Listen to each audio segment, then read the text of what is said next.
The Club Q shooting suspect is due back in court today. Anderson Aldridge faces 305 criminal charges. They range from first-degree murder to bias-motivated crimes to attempted murder.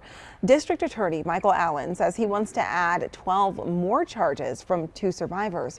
5 people were killed at the LGBTQ nightclub in Colorado Springs back in November.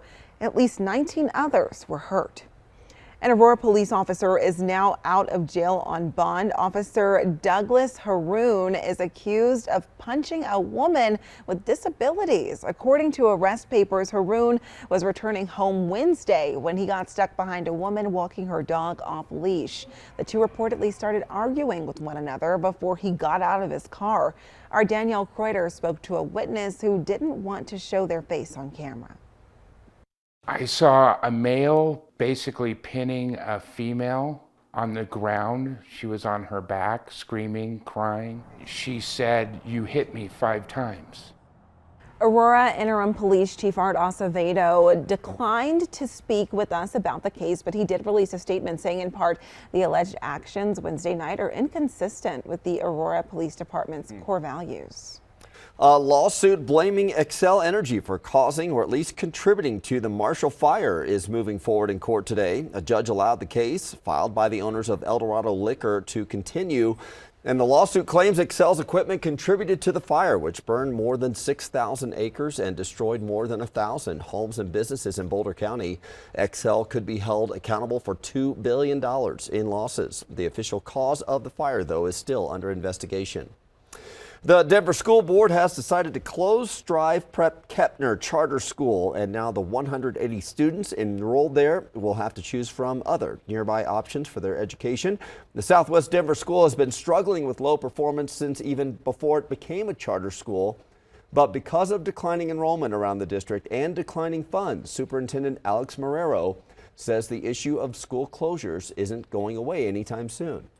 Addressing the declining enrollment and potentially consolidating, unifying, closing schools will be part of our most immediate decisions, whether it's this year or next year. Yeah, last year the district discussed closing 10 schools because of low funding, but after an outcry they backtracked. But those budget issues haven't gone away. Last night the board learned there's a $9 million budget shortfall. DPS isn't the only district in the metro struggling with low enrollment. Aurora Public Schools is discussing the next steps for 2 elementary schools set to close at the end of the school year. The district is holding open houses this weekend to talk about Sable and Paris Elementaries. The open house for Paris Elementary will be tomorrow morning at 11 at the school. Sable's open house will be tomorrow afternoon at 1.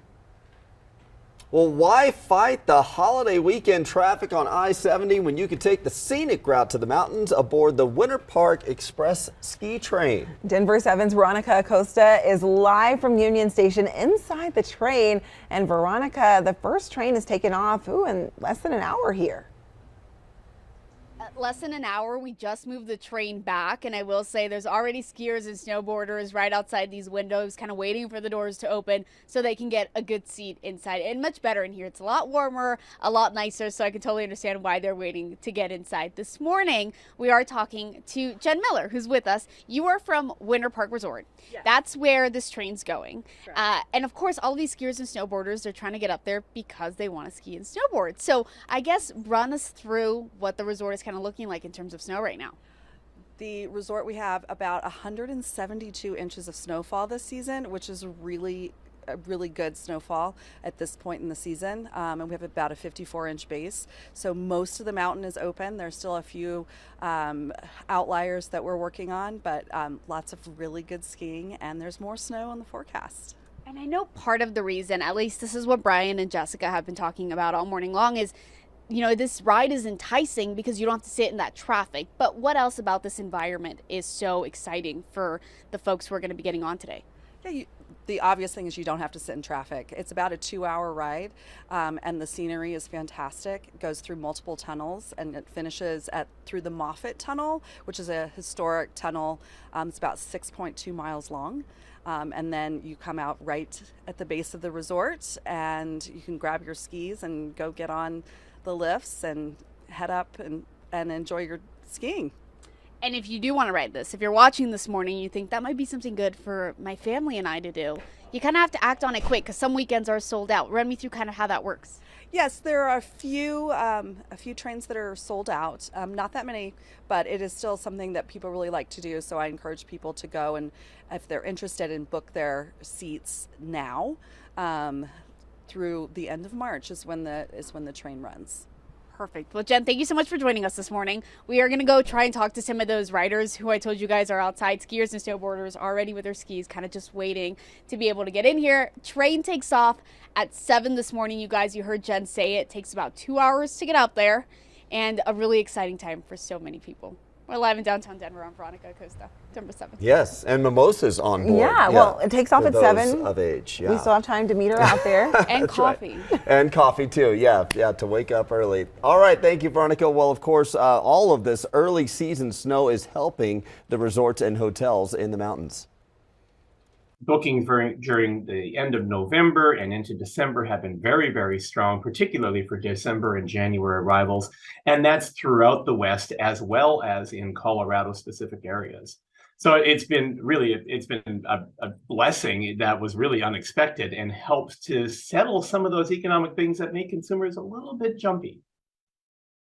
Yeah, Tom Foley, who you just saw there, says the snow really offsets any of the other economic conditions that we encounter, including inflation and even the pandemic. People see the snow and they want to head to the mountains and are usually cheering on that first run down. So we want you to have fun on the slopes, but we also want to remind you to stay safe right now because the Colorado Avalanche Information Center says conditions are really dangerous right now. And of course, just in time for the big holiday weekend, officials want you to enjoy the low angle terrain without any steep slopes overhead.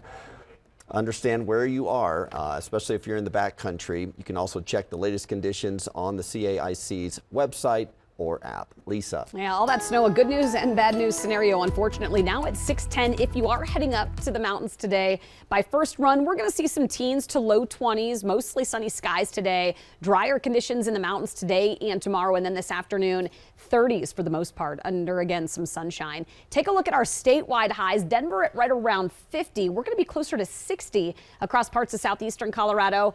Pretty mild today and tomorrow, but there will be a chance for a little rain and snow on Sunday. I'll talk more about that. I'll show you the timing of that, Jason, coming up. And we're up to the north side of town with Air Tracker 7 right now. Looking at that crash I've been talking about at I-25 at 136. There's the bridge right here. Here's the merge to get onto southbound I-25. Left lane still blocked. Right shoulder still blocked. So traffic's just backed up in the immediate area. So maybe an extra 2 minutes or so to get through there. Still not worth an alternate route. Keep you posted on this. Again, southbound I-25, 136 up on the north side.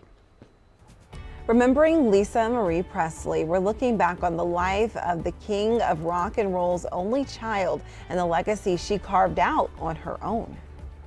Also, today is Friday the 13th, which gets a bad rap for being unlucky, but it could change your fortunes if you win the Mega Millions jackpot tonight. How you could get a free chance to take home the $1 billion prize.